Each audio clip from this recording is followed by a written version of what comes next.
여러분 안녕하세요. 나자하오. 오늘은 호흡기 질환약에 대한 설명을 하도록 하겠습니다. 호흡기 질환에는 기관지 천식이 있고요. 그 다음에 만성 폐쇄성 폐질환이나 COPD가 있고, 또는 비염 관련이 있을 수 있고, 그 다음에는 기침 같은 것들이 나와서 진해제 이런 것들이 있을 수 있겠습니다. 이런 경우에 쓰는 치료제들이 뭐가 있고, 그 약물들을 조금 잘 아셨으면 좋겠고, 주로 이제 천식이나 COPD 또 비염 치료 이런 경우에 이제 많이 사용하는 게 흡입요법인데요.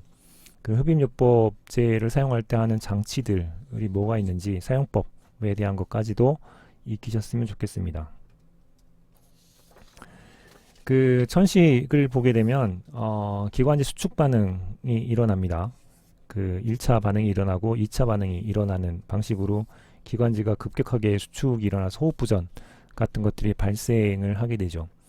그래서 이런 아스마의 엘러직 반응들이 그 1차 수축 반응들이 왔을 때 보통은 이제 응급실에 오게 되고 일부 호전되다가 이제 적절한 치료 없이 만약에 진행이 되게 되면 다른 이제 두 번째 반응들이 또 심하게 오기 때문에 주의가 필요합니다.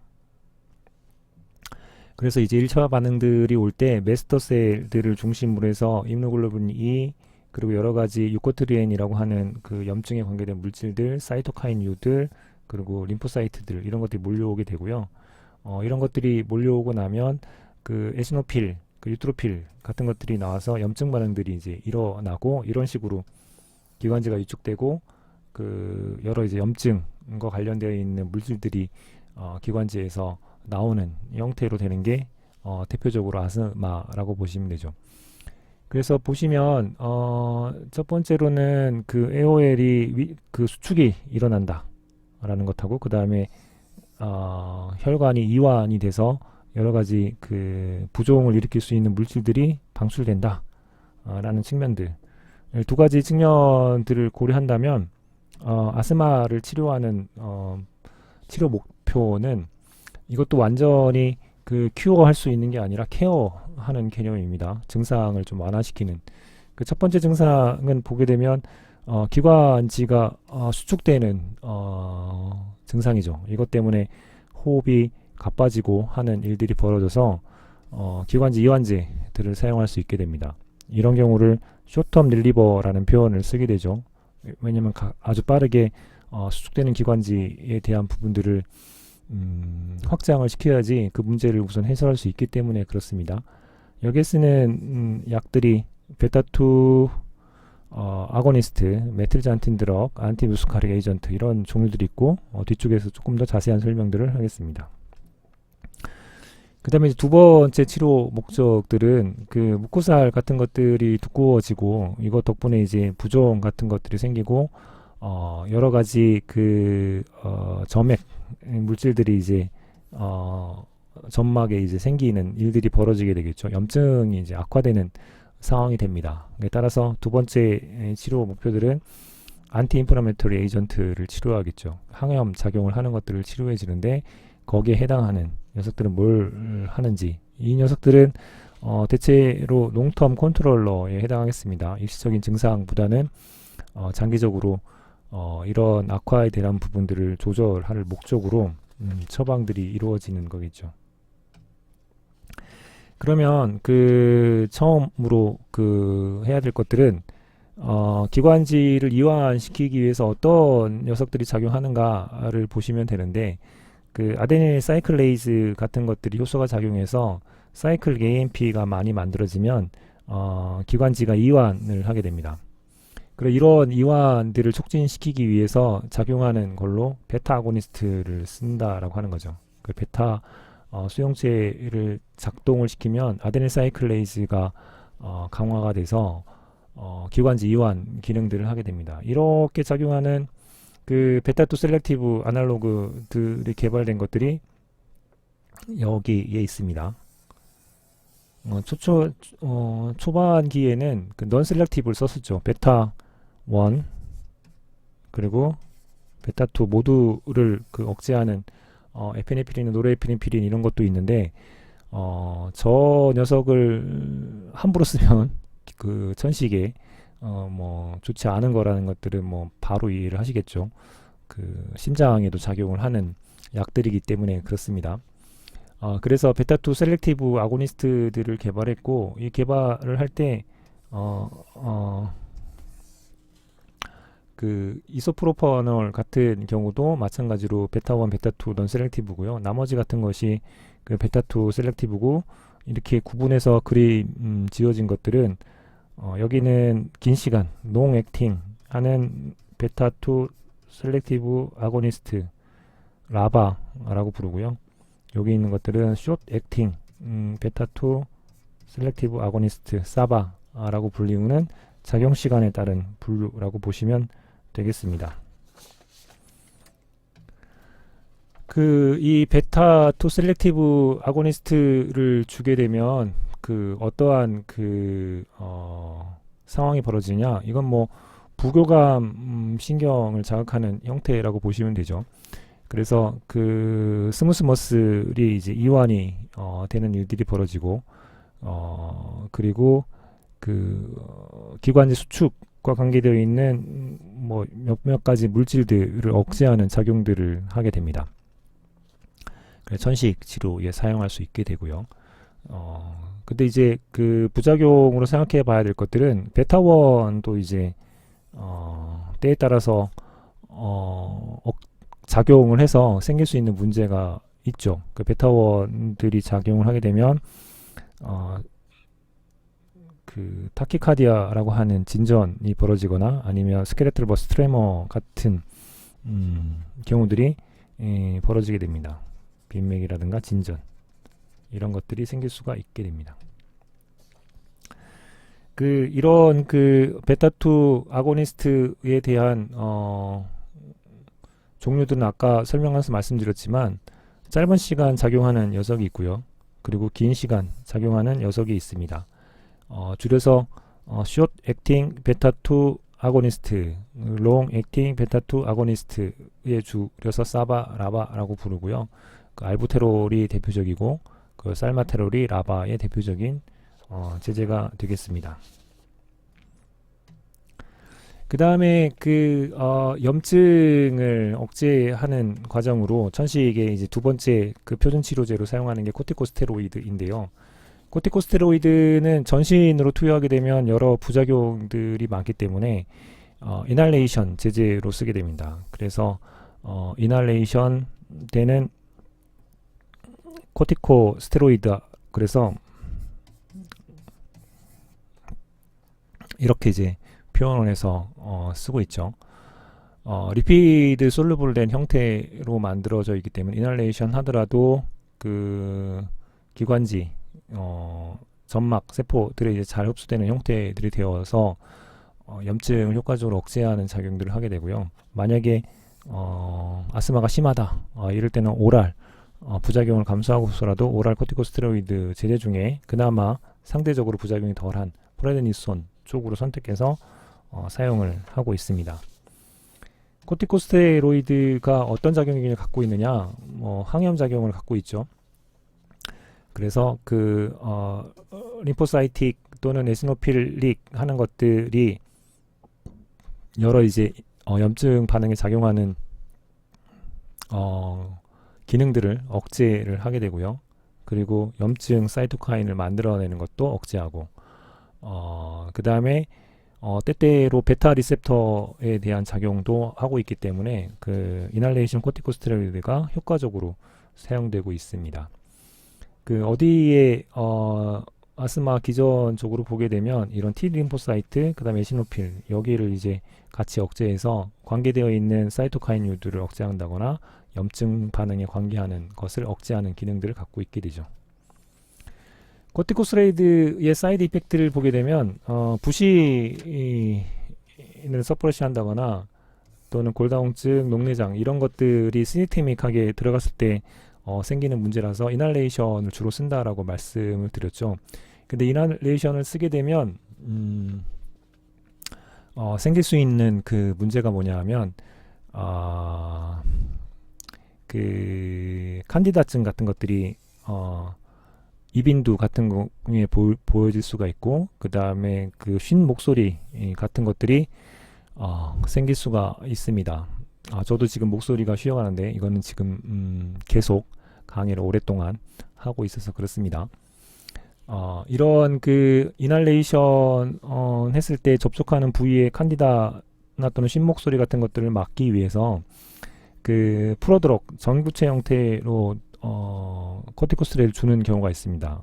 이렇게 주게 되면 그 기관지 세포 안으로 들어가서 에스터레이즈에 의해서 액티베이션 됐을 때만 작용하는 코티코스테로이드를 만들어서 주게 되면 이런 문제들을 좀 해소할 수 있는데, 거기에 해당하는 약제가 시클레소나이드 같은 것들이 있습니다.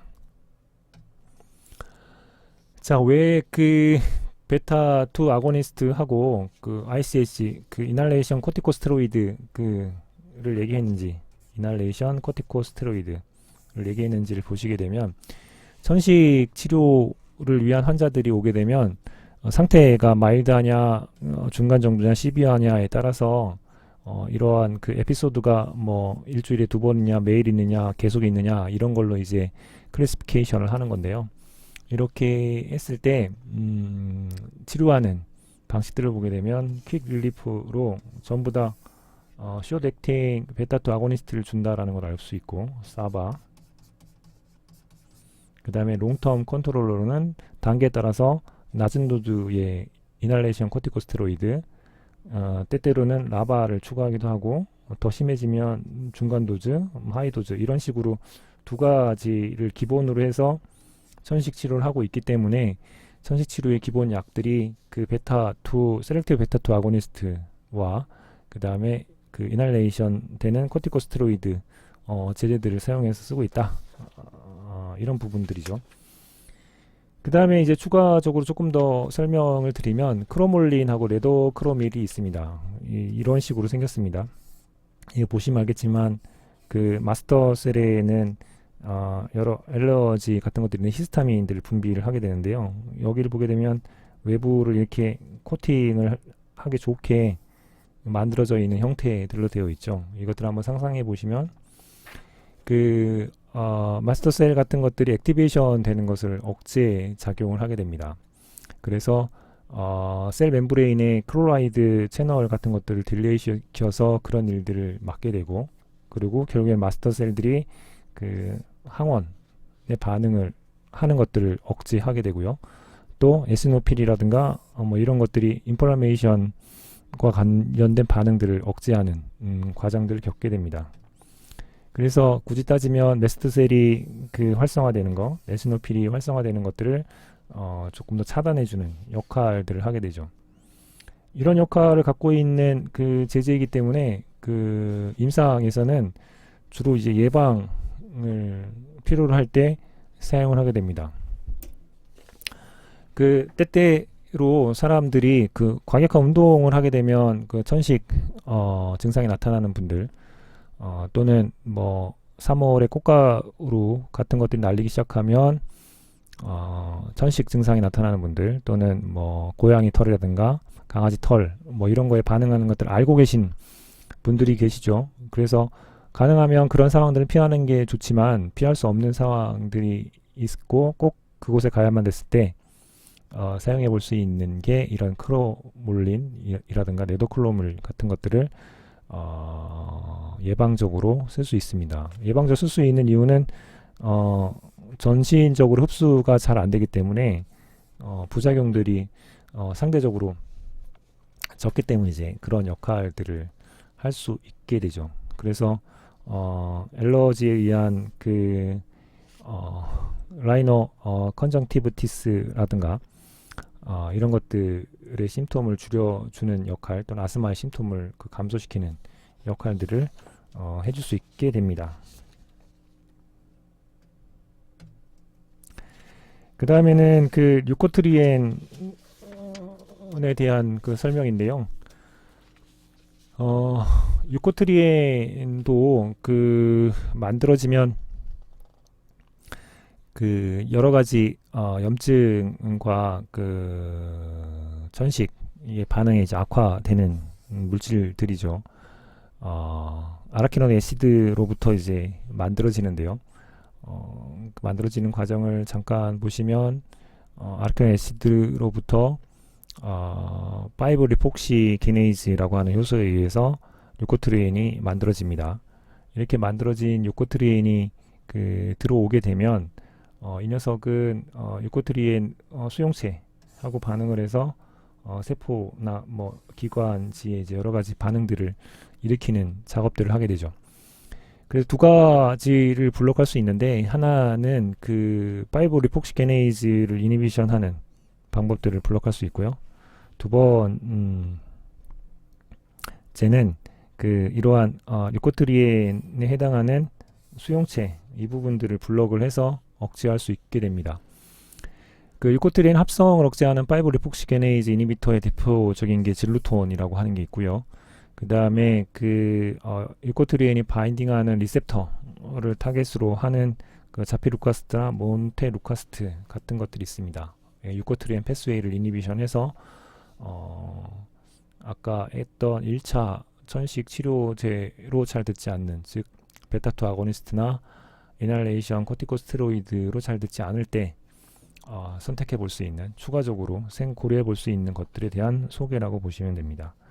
이것 이외에도 이뮤노글로불린 E 때문에 이제 문제가 발생을 하는 거라서 그것에 대한 안티바디를 만든 오말리주맙, 마찬가지로 모노클로널 안티바디고 풀리 휴머나이즈드로 만든 것들을 알 수 있죠.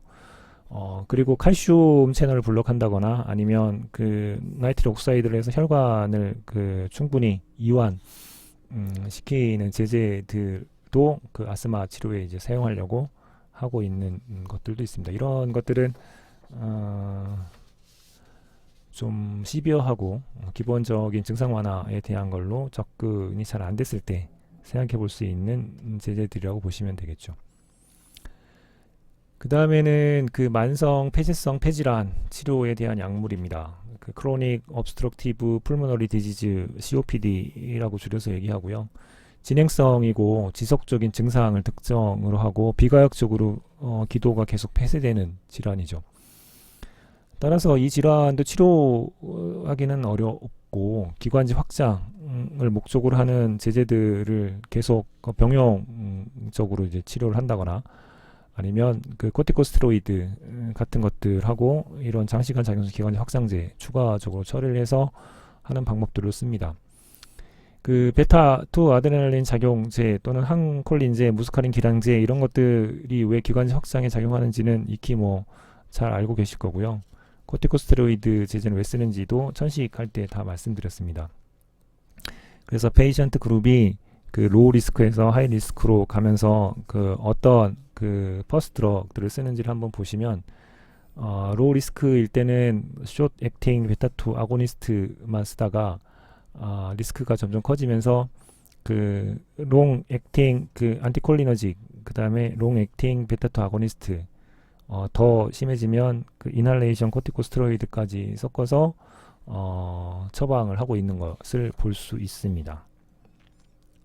이러한 천식 치료제나 그리고 COPD 치료제들을 사용할 때 사용하는 흡입 장치들이 있는데 메터드 도즈 인헤일러라고 해서 MDI 제제들이 있고요. 이런 식으로 생겼죠.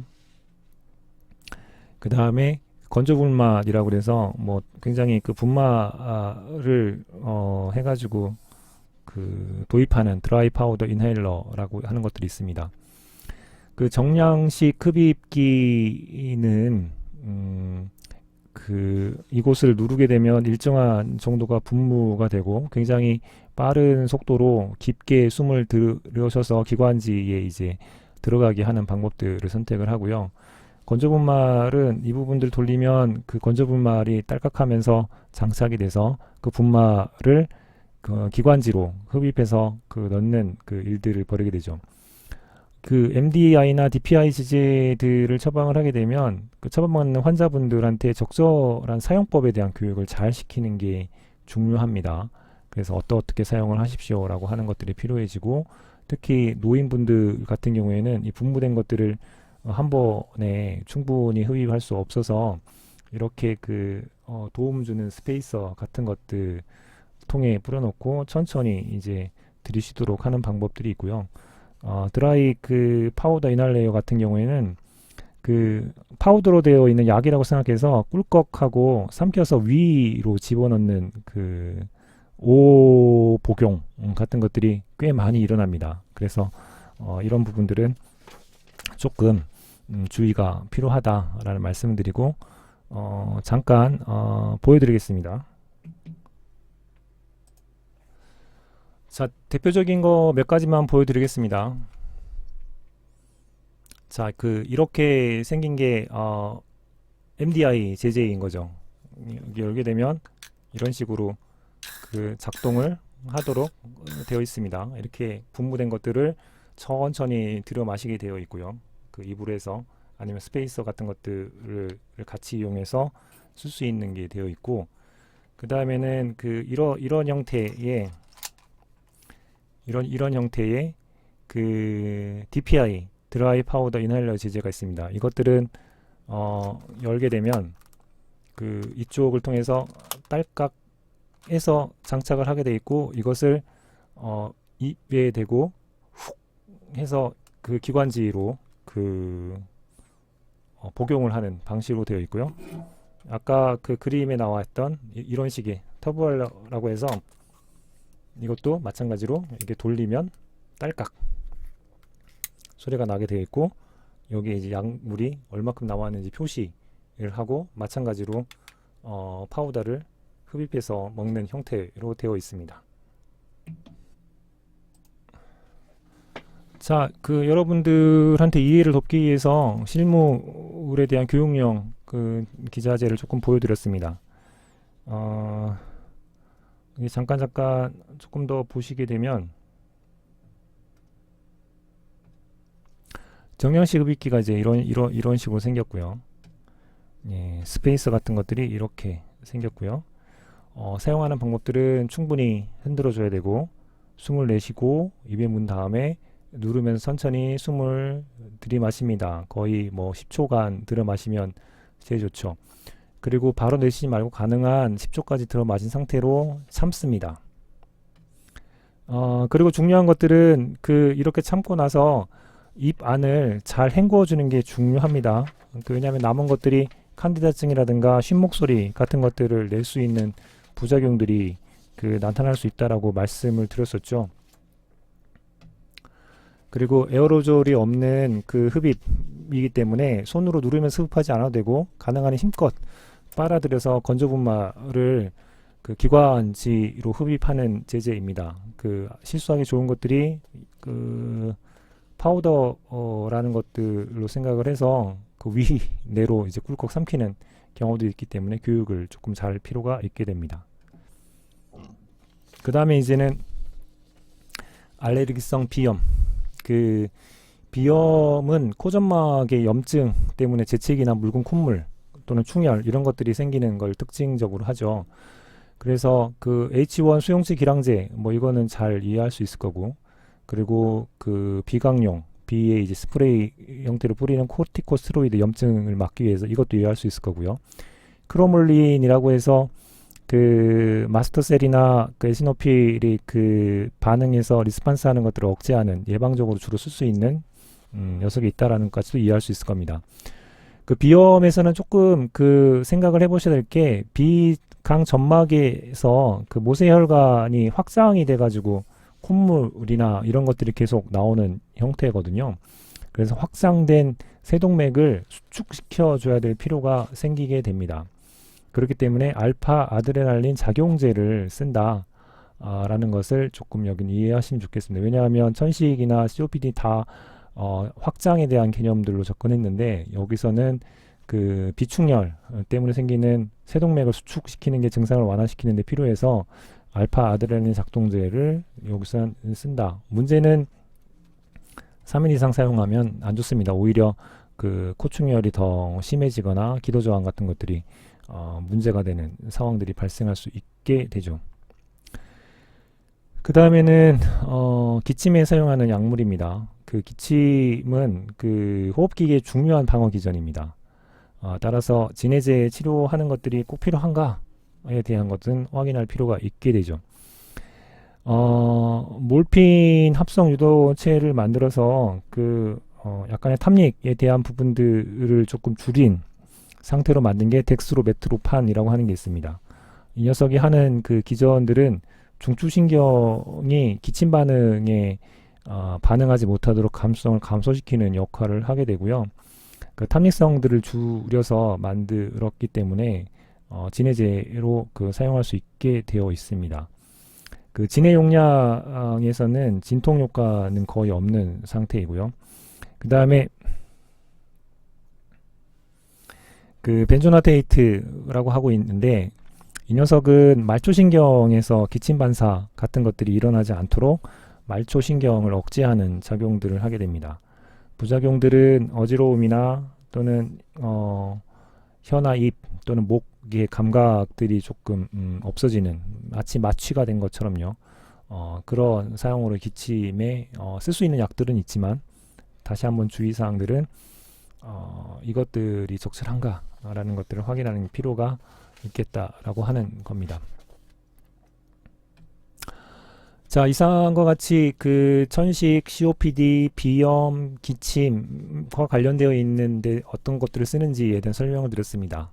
그럼 연습 문제를 한번 보시면 천식에 대한 증상들이죠. 짧은 호흡, 기침, 가슴이 답답한, 천명, 빈 호흡 이런 것들을 일으키는 기관지 수축 발작 증상입니다.